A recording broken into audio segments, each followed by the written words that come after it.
ರಾಜ್ಯದಲ್ಲಿ cinema ticket ಏಕರೂಪದ ದರ ನಿಗದಿಗೆ ಆಕ್ಷೇಪ ವ್ಯಕ್ತವಾಗ್ತಾ ಇದೆ. ರಾಜ್ಯದಲ್ಲಿ ಸಿನಿಮಾ ಟಿಕೆಟ್ ಏಕರೂಪದ ದರ ನಿಗದಿಗೆ ಆಕ್ಷೇಪದ ಹಿನ್ನೆಲೆಯಲ್ಲಿ ಚಿತ್ರಮಂದಿರಗಳಲ್ಲಿ ಏಕರೂಪದ ದರ ನಿಯಮವನ್ನ ಪ್ರಶ್ನಿಸಿ ರಿಟ್ ಅರ್ಜಿಯನ್ನ ಸಲ್ಲಿಸಿದ್ದಾರೆ. ಮಲ್ಟಿಪ್ಲೆಕ್ಸ್ ಅಸೋಸಿಯೇಷನ್ ಆಫ್ ಇಂಡಿಯಾದಿಂದ ಅರ್ಜಿ.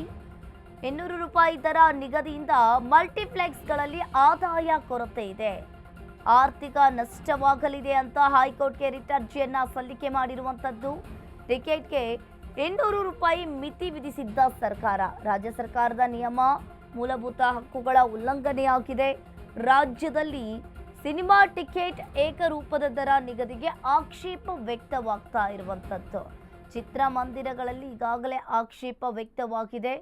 ಚಿತ್ರಮಂದಿರಗಳಲ್ಲಿ ಏಕರೂಪದ ದರ ನಿಯಮವನ್ನು ಪ್ರಶ್ನಿಸಿ ಒಂದು ರೀತಿಯಾಗಿ ಇಂದು ರಿಟ್ ಅರ್ಜಿ ವಿಚಾರಣೆಯನ್ನು ನಡೆಸಲಿರುವ ಹೈಕೋರ್ಟ್ ಮಲ್ಟಿಪ್ಲೆಕ್ಸ್ ಅಸೋಸಿಯೇಷನ್ ಆಫ್ ಇಂಡಿಯಾದಿಂದ ಅರ್ಜಿ ಸಲ್ಲಿಕೆಯಾಗಿದೆ.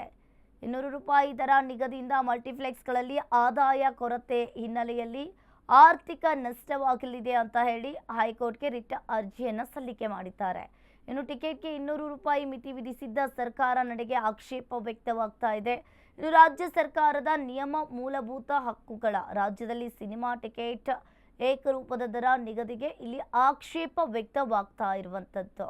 ಇನ್ನು ಸರ್ಕಾರವು ಕೂಡ 200 ರೂಪಾಯಿ ಟಿಕೆಟ್ ದರವನ್ನು ನಿಗದಿಯನ್ನ ಮಾಡಿತ್ತು.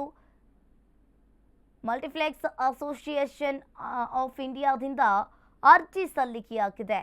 ಇನ್ನು 200 ರೂಪಾಯಿ ನಿಗದಿಯಿಂದ ಮಲ್ಟಿಪ್ಲೆಕ್ಸ್ಗಳಲ್ಲಿ ಆದಾಯ ಕೊರತೆ ಉಂಟಾಗಲಿದೆ, ಇನ್ನು ಆರ್ಥಿಕ ನಷ್ಟವಾಗಲಿದೆ ಅಂತ ಹೇಳಿ ಹೈಕೋರ್ಟ್ಗೆ ರಿಟ್ ಅರ್ಜಿ ಸಲ್ಲಿಕೆಯನ್ನ ಮಾಡಿದ್ದಾರೆ.